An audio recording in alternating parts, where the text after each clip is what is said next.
Bienvenidas y bienvenidos. ¿Listos para conocer más sobre el emocionante mundo de los seres vivos y sus interacciones? Soy la profesora Jacqueline Carlón Molina y me encuentro en compañía del profesor Enrique Acevedo Herrera. Y en esta sesión de la asignatura de Ciencias Biología, seguiremos desarrollando el aprendizaje esperado. Infiere el papel que juegan las interacciones depredador-presa y la competencia en el equilibrio de las poblaciones en un ecosistema. En esta sesión retomaremos algunos de los conceptos trabajados anteriormente, pero en este caso nos centraremos en reconocer las consecuencias que producen las distintas interacciones que se llevan a cabo entre los organismos dentro de su entorno, enfocándonos en reconocer en qué consiste el equilibrio ecológico. Les invitamos a esta nueva aventura que hemos titulado Las claves del equilibrio. Si alguien se aventurara a hablarnos de un elefante que flota en el vacío, notaríamos enseguida que se trata de una historia fantástica, por la sencilla razón de que todos sabemos que un elefante, lo mismo que una planta, un hongo o cualquier otro organismo, viven en un medio físico y no en el vacío. En este medio se desenvuelven otros elefantes y un diversificado grupo de organismos, estableciendo interacciones dentro de un espacio geográfico determinado, formando un ecosistema. Recuerden que en un ecosistema hay tanto seres vivos, llamados factores bióticos, como componentes físicos, por ejemplo, el agua, la temperatura, la radiación solar, llamados en conjunto factores abióticos. Cuando los biólogos empezaron a notar lo importante que resulta el fenómeno de la interacción, se produjo el nacimiento de la ecología, es decir, la rama de la biología que se ocupa de estudiar las relaciones recíprocas entre los organismos y el medio. Los ecólogos estudian las relaciones que se desarrollan entre poblaciones y comunidades y la forma en cómo los seres vivos que integran a estos niveles interactúan con los factores bióticos y abióticos. Así, llegan a determinar qué sucede cuando cualquiera de los sistemas antes mencionados es modificado, perturbado o explotado por causas naturales o por intervención humana. Les invitamos a conocer algunos ejemplos de cómo se relacionan los seres vivos con los factores ambientales en un equilibrio que permite sostener la vida natural tal cual la conocemos. Los materiales que necesitarán para anotar los datos más relevantes de la sesión son su cuaderno de biología, lápiz, lapiceros y colores, y el abecedario biológico que están construyendo. Anoten sus dudas y lo que consideren más interesante para que posteriormente lo puedan compartir con sus maestras, maestros y compañeros de clase. Además, para continuar con la elaboración de su abecedario biológico, pongan mucha atención. Más adelante descubriremos el término que les sugerimos incluir para diversificar su vocabulario científico. ¡Comenzamos!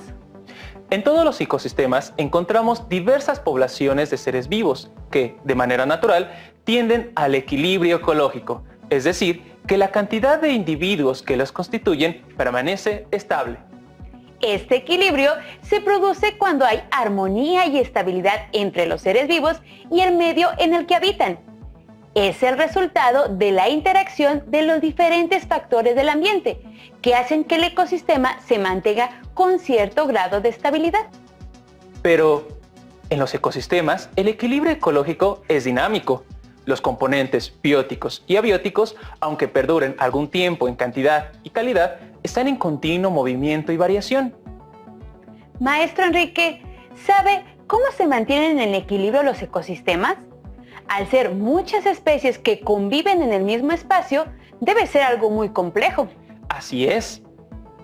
El equilibrio de un ecosistema se determina por los recursos que están presentes en el entorno y por las distintas interacciones que se llevan a cabo entre los organismos. Para facilitar la comprensión de algunos de los factores e interacciones que influyen en el equilibrio ecológico de los ecosistemas, les presentamos el siguiente juego: Serpientes y escaleras en equilibrio. ¿Conocen el juego de serpientes y escaleras? Retomaremos su estructura para que reflexionen sobre las causas y las consecuencias de la intervención o disminución de alguno de los factores que estudiaremos en la sesión. Con ayuda de este juego, vamos a destacar que el tamaño de cualquier población resulta de la interacción entre dos grandes factores que determinan la cantidad de nacimientos y muertes dentro de las poblaciones: el potencial biótico y la resistencia ambiental. Cabe mencionar que ninguno de estos dos factores está representado solo por serpientes o escaleras. Veremos que el potencial biótico y la resistencia ambiental no los podemos clasificar como buenos, escaleras, o malos, serpientes, ya que los dos contribuyen en el mantenimiento de un ecosistema en equilibrio, como lo veremos enseguida. Maestra Jacqueline, ¿le gustaría tirar los dados para iniciar con el juego? Claro que sí, maestro. Vamos a ver qué me sale. ¡Qué bien! Obtuve 6. Miren, llegué a la casilla que tiene la escalera. ¡Qué buena suerte tengo! Ya que puedo subir hasta el número 17. Maestra, si observa con atención, se puede dar cuenta que las casillas a las que llegó representan los beneficios del potencial biótico. Exactamente, maestro, ya que las casillas 6 y 17 muestran cómo una pareja de elefantes puede dar origen a otros semejantes, gracias a su capacidad de reproducción, misma que tiene el objetivo de evitar su extinción. Es oportuno mencionar que hace aproximadamente 150 años, Charles Darwin identificó que el potencial reproductivo de las especies es muy alto y en su libro El origen de las especies nos explica que el elefante es considerado como un animal que se reproduce más lento entre todos los conocidos. Si este organismo empieza a procrear a los 30 años y continúa haciéndolo hasta los 90, produciendo en este tiempo 6 hijos y cada uno de ellos produce la misma cantidad de descendientes, después de un periodo de 740 a 750 años, habría aproximadamente 19 millones de elefantes vivos descendientes de la primera pareja. Si es tan amplio su potencial reproductivo, ¿por qué esta especie se encuentra en peligro de extinción? En condiciones naturales, existen múltiples barreras que actúan como factores limitantes y que determinan que la población de elefantes se mantenga en un nivel estable, por ejemplo, sus depredadores. Lamentablemente, el ser humano ha promovido una disminución drástica en la cantidad de estos organismos, debido a la caza furtiva, impidiendo la regeneración de la población de elefantes, llevándolos cerca de su extinción. Con este ejemplo, llegamos a entender al potencial biótico como la cantidad máxima de individuos que puede aumentar en una población, donde las condiciones permitan muchos nacimientos y un mínimo de muertes. Es necesario destacar que son muchos los elementos que influyen en el potencial biótico. Algunos son la edad a la que el organismo se reproduce por primera vez, la frecuencia de la reproducción, el número promedio de descendientes producidos cada vez que el organismo se reproduce. Otro ejemplo mostrado por Darwin es el caso de la mosca. Tomando en cuenta la edad a la que se reproduce y la frecuencia a la que lo hace, podemos llegar a calcular que de una sola mosca hembra que produzca 120 huevos, la mitad de los cuales desarrollarán hembras, al cabo de 7 generaciones originaría casi 6 billones de moscas, todas descendientes de una sola hembra. Si este es el resultado de una sola mosca, ¿por qué crees que las moscas no han logrado sobrepoblar la Tierra? Si llegaron a pensar en que existen depredadores que se alimentan de ellas y factores ambientales como el frío que limitan la rapidez de su reproducción, han realizado una excelente reflexión. Ahora es mi turno de avanzar, maestra. Adelante, maestro. Vamos a ver qué le toca. Miren, obtuve un 12. ¡Excelente! Oh no, una serpiente me hace caer a la casilla número 2. ¡Qué mala suerte tengo! Maestro, no se sienta triste.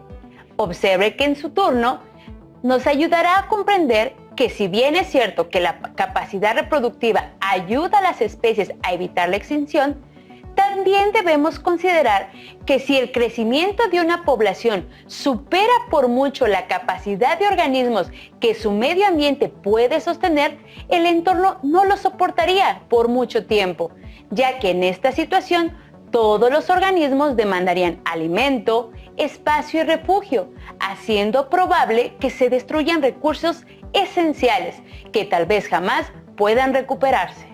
Está bien. De esta manera, podemos recordar que el aumento descontrolado de las especies ocasionaría una disminución tanto en los recursos del entorno como en la población. Solo hasta que la población disminuya, los recursos se recuperarán o de lo contrario, la especie podría provocar su extinción, como lo podemos observar en la casilla 2. Los dos primeros turnos de nuestro juego nos permitieron identificar cómo la resistencia ambiental que establecen los factores bióticos y abióticos del medio influyen en el crecimiento de las poblaciones. Maestro, ¿le parece si continuamos con nuestro juego? Claro que sí, maestra, adelante. Miren, obtuve un 3. Qué mal, maestra. Encontró una serpiente. Ya casi terminaba el juego. Lo sé, maestro, pero estas dos casillas nos ayudarán a comprender que el clima y el estado del tiempo son elementos que afectan a cualquier población sin importar si ésta es grande o pequeña, disminuyendo de forma importante el número de sus individuos. Muchas poblaciones de insectos y plantas están limitadas en tamaño por el clima, porque usualmente no llegan a exceder el número debido al invierno. Asimismo, el estado del tiempo también puede causar variaciones dentro de las poblaciones de un año a otro. Huracanes, sequías, inundaciones e incendios pueden tener profundos efectos sobre todos los organismos de un ecosistema. Maestro, no olvidemos mencionarle a nuestras alumnas y alumnos que las actividades humanas también pueden limitar el crecimiento de las poblaciones. La destrucción de hábitats y pesticidas y contaminantes pueden causar disminuciones dramáticas en poblaciones naturales. Un caso más específico del efecto de los pesticidas sucedió en 1956, cuando se roció con DDT un bosque canadiense. Consecuencia de esta acción fue que al margen del aniquilamiento de muchos insectos nocivos, murieron 800,000 salmones de un río vecino e innumerables aves de la región. En la actualidad, varios contaminantes siguen afectando de manera adversa a la vida silvestre. Debido a distintas interacciones humanas en los ecosistemas, varios países del mundo se han preocupado por formular leyes que permitan regular y conservar todos los componentes que integran un ecosistema. En México existe la Ley General del Equilibrio Ecológico y la Protección al Ambiente. En esta ley se promueve la preservación y restauración del equilibrio ecológico, así como la protección al ambiente en el territorio nacional. Sus disposiciones tienen por objeto fomentar el aprovechamiento sustentable, la preservación y, en su caso, la restauración del suelo, el agua y los demás recursos naturales. Además, reconoce que los ecosistemas son patrimonio común de la sociedad y que la vida y las posibilidades productivas del país dependen de su equilibrio, por lo que deben ser aprovechados de manera que se asegure una productividad óptima y sostenida. Maestra, ¿le parece si continúo con nuestro juego? Claro, adelante.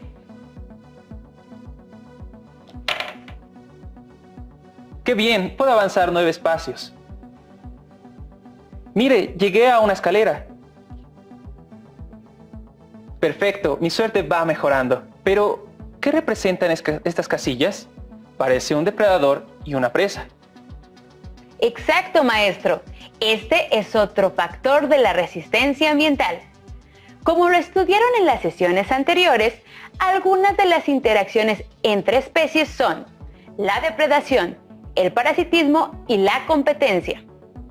En cuanto a la depredación, las especies depredadoras pueden contribuir a la salud global de las poblaciones de presas, al seleccionar a los que están pobremente adaptados, debilitados por la edad o incapaces de encontrar alimento y resguardo adecuado. Se puede percibir que esta interacción tiende a estabilizar el tamaño de las dos poblaciones. Cuando hay muchas presas disponibles, la población de depredadores crece porque tiene mayor oferta alimenticia. Pero eso aumenta la presión sobre la población de presas, cuyo tamaño disminuye. Así, la población de depredadores también decae, permitiendo que un nuevo incremento del número de presas y el ciclo vuelve a comenzar. Estas dos casillas también permiten utilizarse para representar el caso de los parásitos, ya que estos también influyen en el tamaño de la población al debilitar a sus huéspedes, disminuir su probabilidad de reproducirse y hacerlos más susceptibles a la muerte, por causas como el clima severo o los depredadores. Los parásitos, como los depredadores, suelen contribuir a la muerte de los individuos menos aptos, lo que produce un equilibrio en el que la población de huéspedes es regulada, mas no eliminada. Sin embargo, cuando distintos organismos utilizan el mismo recurso que se encuentra en cantidad limitada, el resultado es la competencia. Hemos visto anteriormente que esta interacción puede ocurrir entre individuos de una misma especie, intraespecífica, y entre individuos que pertenecen a poblaciones de distintas especies, interespecífica. Mire, maestro, avancé 6 espacios. ¡Ay, qué mal! Nuevamente una serpiente. He llegado a la casilla 4. Creo que hoy me levanté con el pie izquierdo. Sin embargo, puedo reconocer que en estas casillas se representa la competencia entre los organismos. La competencia suele ser más intensa entre organismos con necesidades y estilos de vida similares. Las plantas compiten con otras plantas por la luz y el agua. Los herbívoros compiten con otros herbívoros por plantas o algas de las que se alimentan. Las aves compiten con otros entre sí por sitios de nidificación. La competencia puede reducir el éxito reproductivo de los individuos que interactúan. En ambos tipos de competencia, uno de los competidores obtendrá más recursos que el otro y en ocasiones llevará a la extinción al organismo más débil. Esto me recuerda al caso de las infestaciones por Polilla limantria del roble, que son plagas habitualmente del noreste de Estados Unidos. Su población crece demasiado rápido y agota su fuente de alimento antes de que completen su metamorfosis en mariposas y alcancen las etapas reproductivas. ¿Qué tipo de competencia se presentó en este caso y qué efectos tendrá esta en la población de polillas? Exactamente. En la población de orugas, la competencia intraespecífica conduce a la muerte masiva de la gran mayoría de los individuos inmaduros, orugas, que no llegan a obtener alimento, ya que la cantidad de organismos en general no dependerá solo de su potencial reproductivo, sino también de sus relaciones con el entorno, ya que las poblaciones deben luchar entre sí para obtener los recursos que les permitirán sobrevivir. Maestro, creo que ahora usted tiene mayor probabilidad de ganar. No lo sé, maestra. En este juego todo puede pasar. Mire, obtuve un 3. Pero maestro, observe que puede subir a la casilla 22 porque cayó en una escalera. Es cierto. Pero, ¿qué representa esta imagen? En esta imagen se observan a unos lobos moviéndose como si estuvieran migrando o dispersándose, lo que los lleva a obtener más alimento en otras zonas, como lo representa la casilla 22. Lo cual me recuerda que para disminuir la competencia intraespecífica, cuando hay escasez de recursos debido al aumento del tamaño poblacional, algunos individuos se ven obligados a migrar o dispersarse para encontrar nuevas y mejores zonas en busca de alimento o refugio. Así es. También un comportamiento típico de los depredadores es el de migrar a zonas con mayor abundancia de presas, lo cual deja a las áreas donde escasean con menor presión de la depredación, lo que ayuda a que se reponga la población de presas. Tengan presente que el depredador no agota su alimento. Esta situación implicaría su propio fin. Y hablando de fin, ¿qué le parece si terminamos nuestro juego para saber si habría un ganador antes de que termine la sesión? Claro que sí, maestro. Vamos a ver si tengo oportunidad de ganar. Excelente.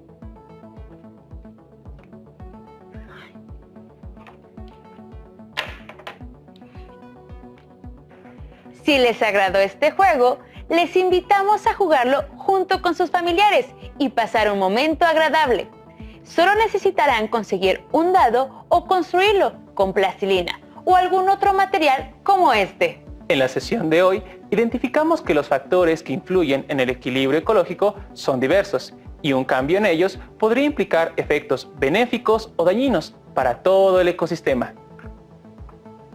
Ahora les invitamos a analizar las consecuencias de romper el equilibrio en un ecosistema debido a la disminución de alguna de las limitaciones que se mencionaron en la sesión, en esta actividad llamada ¿Qué pasaría si?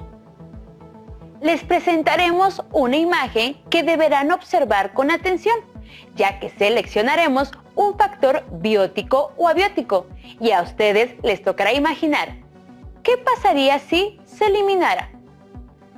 Traten de predecir de qué forma un pequeño cambio en algún factor biótico o abiótico pueden generar repercusiones en un ecosistema. ¿Están preparados? ¿Qué pasaría si se eliminara a los murciélagos?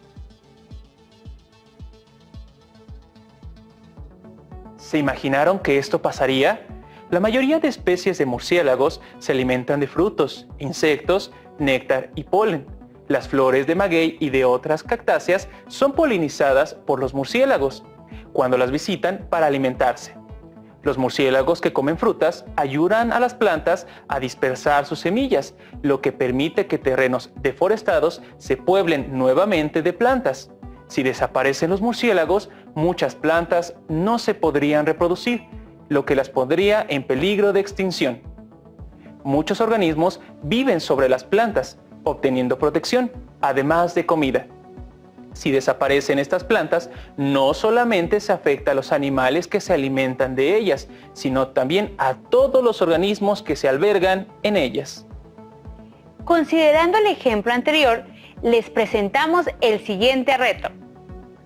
Observen su entorno e identifiquen alguna especie como un animal, hongo o planta. Tomando en cuenta la explicación realizada durante la sesión, identifiquen qué factores bióticos o abióticos se relacionan con la especie seleccionada y destaquen cuáles de estos factores están ocasionando que la población aumente o disminuya. Y, finalmente, contesten qué consecuencias pueden traer para el equilibrio ecológico que esta especie aumente o disminuya su población. Compartan su análisis con su profesora o profesor y, si es posible, realicen una presentación de sus hallazgos. Si quieren conocer más ejemplos sobre las interacciones entre los organismos y su importancia para el equilibrio ecológico, les invitamos a buscar en Internet los recursos digitales educativos elaborados por la Universidad Nacional Autónoma de México. Ahí encontrarán varios interactivos y les sugerimos revisar con atención el recurso titulado Ecosistema en Equilibrio. Estamos por finalizar esta sesión y antes de despedirnos les invitamos a reconocer la nueva palabra que desarrollamos durante toda la sesión. Traten de reconocerla en la siguiente imagen.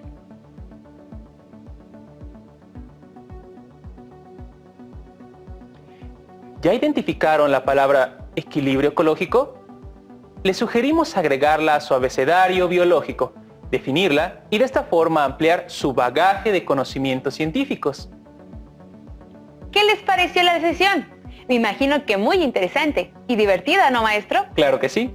No olviden que el conocimiento, las habilidades y actitudes que desarrollen en esta asignatura deben promover su participación en la toma de decisiones informada y considerando la importancia de mantener el equilibrio ecológico. Terminamos por el día de hoy. Me dio mucho gusto haber trabajado este aprendizaje con ustedes. Yo soy el profesor Enrique Acevedo Herrera. Y yo, la profesora Jacqueline Carnol Molina. Hasta la próxima.